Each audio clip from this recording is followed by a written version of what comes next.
in baseball where more visiting fans show up than when the Blue Jays are in Seattle. There is a lot of blue in the stands here in Seattle. Rodriguez drives a pitch to center field, sends Springer back. Julio off the wall. Rodriguez is going for third. He'll dive in. No! No way! Yo, this game is off to a crazy start, dog. This game is gonna be crazy. 2-2 pitch to Crawford with Rodriguez going out of the reach of the diving Espinal. 2-1 for Seattle as Crawford comes through with a double. Tying run on third base with one out. Hernandez ripped one into center field, and we are tied. What a battle between the Blue Jays and the Mariners. Suarez in the air, left field, good, vibes only. Suarez with a walk-off home run. The Blue Jays continue this series Saturday on Sportsnet. It's an outstanding pitching matchup. You know, I've been joking around with them that it's going to be like a father-son reunion out on the mound. So, and it will be a lot of fun to watch these two going at it.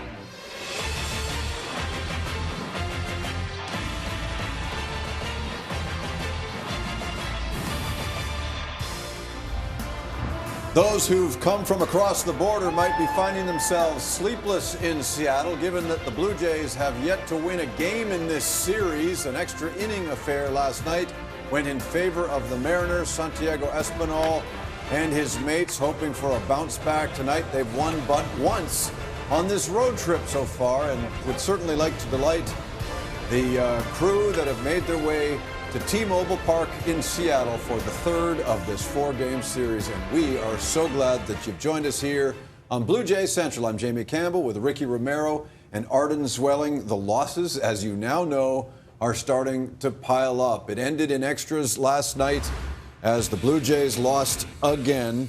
11 innings it took, and Eugenio Suarez hit the home run off Sergio Romo that won it for Seattle. The Blue Jays managed 12 hits and could only muster 2 runs in this ball game. So that's a bit of an issue. Meeting on the mound, as Robbie Ray himself called it, a father-son-like affair. First, Ray, who is definitely locked in lately. In his last 5 starts, he's posted a 0.80 earned run average. Manoah started this road trip Monday in Oakland and wasn't himself. 5 2/3, allowed a couple of home runs and 4 earned. So let us take you to T-Mobile Park in Seattle for a most intriguing matchup, and that's where we find Hazel May. Jamie, that's absolutely right. We are in for a treat as far as pitching matchups go. The Blue Jays Cy Young candidate will try and outperform the reigning American League Cy Young Award winner, former teammate, and close friend.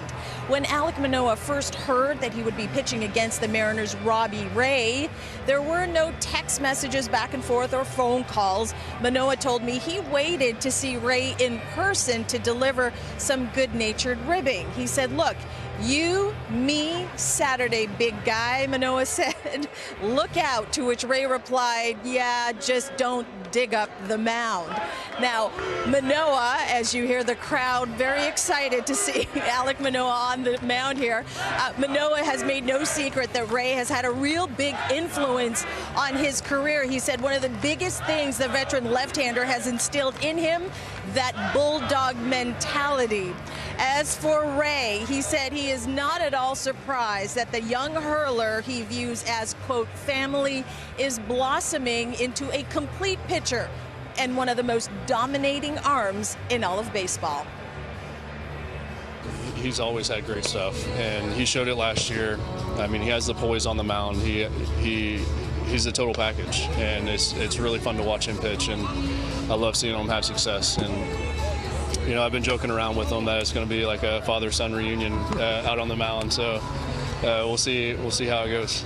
Just the way he went about his business, his routine, how he treated people in the locker room, just the things he did on a daily basis to really be a really good, not just a good teammate, but just a good person. Really allowed me to learn from him as well, so it was awesome. I think it's just the confidence that he has. I think you know, the success breeds confidence, and he's had some success, and he has the confidence to go out there and pitch in any game, and he knows he's going to he's going to compete in every single game. So I think for a young guy, that's very rare. I mean, honestly, you know, that second leg when we were all in Buffalo, I mean, we were all kind of staying in the hotel together, and it was like a bunch of brothers just hanging out. I talk about it all the time. That was a special group we had because, I mean, it didn't matter who it was. I mean, on a nightly basis when we were on the road, it was, you know, 5, 6, 7, 8 of us hanging out, eating pizza, eating wings, and Hunjin's room or my room, or, you know, just hanging out and just being the guys. And that, you know, it just kind of brought us closer together for sure. Time now to bring in MLB insider Shi Davidi. Alek Manoah will try and help the Blue Jays avoid a series loss. Ross Stripling told us post-game yesterday that the team is not panicking. They've won 1 game over the past 8. He said, but there is a little bit of frustration, and today we found out a little bit more behind what he was saying. That's right, Hazel. Before yesterday's game, the Blue Jays players held a meeting just among themselves to talk things over, and I had a chance to catch up with George Springer, ask him a little bit about it, and he said, look, this is a point of the season where things clearly aren't going their way, and felt that, you know, maybe players are asking why instead of just trying to find their way through these games, get things right on the field, and not really worry about some of the things going on around them. And so, you know, obviously it's never a good sign when a team has to have a players-only meeting. Often it's an opportunity to air some things out and just change the focus a little bit. And we'll see if this carries over. The Blue Jays certainly played a crisper game yesterday.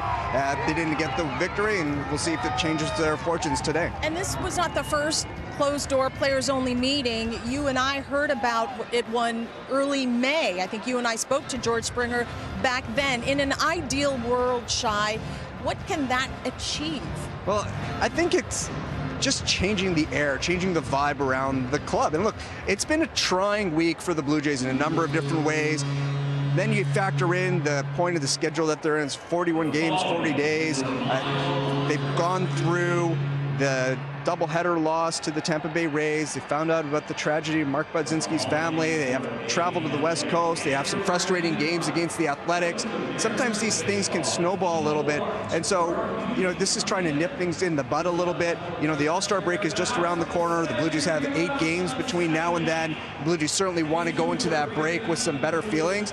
And, you know, the Blue Jays no longer have the luxury of time to correct. They know the point of the season where, you know, there needs to be some urgency. But, you know, one of the points Springer also felt is important is that the Blue Jays also need to understand that you can't play the standings, you can't play what other teams are doing. Just take care of yourself, figure that out, and let everything else fall the way it does. You know, we've seen the starting pitching underperform. They've had some injuries. The bullpen has been awfully thin, undermanned, overworked.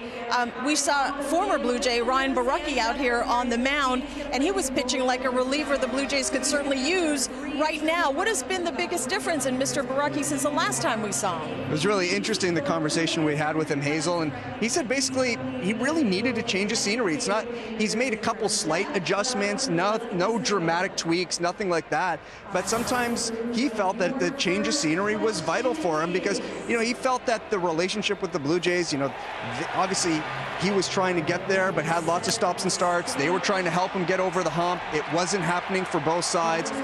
You know, sometimes you get into a different environment, he's got different eyes on him, different voices, maybe that helps. And so he's had a nice little run here for the Mariners, and, you know, he's somebody that I think the Blue Jays were happy for, that he's performing well, just not necessarily against them last night. How did he explain it to us? It was like you were dating a girl for many years, and then what did he say after that? You realize the relationship isn't going anywhere, and so sometimes you got to cut bait. Yeah, that's true. Shi, thank you very much. We are set for Alek Manoah, Jamie, as he will make his 17th start of this season. He will be facing the Mariners for the very first time in his career, and lo and behold, it's none other than Robbie Ray. Guys. Who the Blue Jays dated for a while too, and now he's moved on, as we know, and got paid big bucks to do so. What a matchup tonight as Manoah takes on Ray. First to Manoah and Ricky Romero. He wasn't sharp the last time we saw him in Oakland on Monday. Suddenly, this seems like a bigger stage. Ricky, what are you expecting to see? Fastball command. And if he's got that slider working, once again, he's going to be the guy that we're used to seeing. I think he fought his mechanics a little bit too much in Oakland. and it costs him to get out of his game. But if he comes out and he's the dominant guy that we're used to seeing, he's the guy that wants the ball in these moments. And this is a perfect time. Oakland wasn't, fan-wise, there was 4,000 fans maybe there. Now he's in a sellout crowd, and he was made for these type of moments. He's that horse, and the Jays are hoping to get a quality start out of him. As Robbie Ray goes, things didn't start well in Seattle, but they're looking really good right now. Give us some perspective, Arden. Well, you mentioned that .8 ERA that Robbie Ray's had over his last 5 starts, Jamie.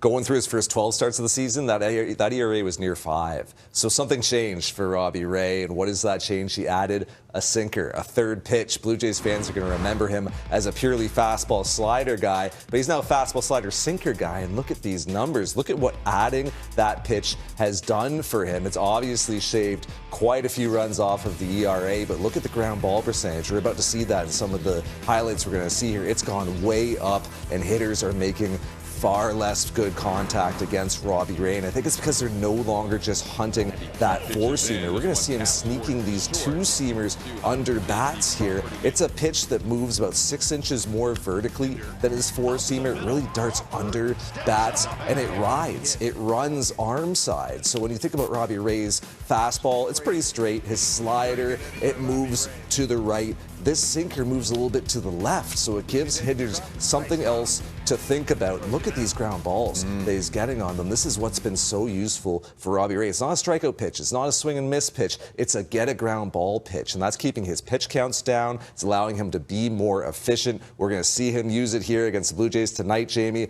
Not that Robbie Ray lacks for motivation in this start. You know he wants to stick it to his former team. Nice little weapon to add halfway through your time with the Mariners. To be able to do that in the middle of the season and recognize and make that adjustment, it tells you where he's at mentally, and it shows who he is, and that's why he's the reigning Cy Young winner. All right, so what a matchup. Ray versus Manoah in the third of 4, and they've come from all over to see the Blue Jays. Sometimes it's a first time, even on a birthday. We've got the Blue Jays taking on Seattle tonight on Sportsnet. We'll continue with Blue Jays Central right after this.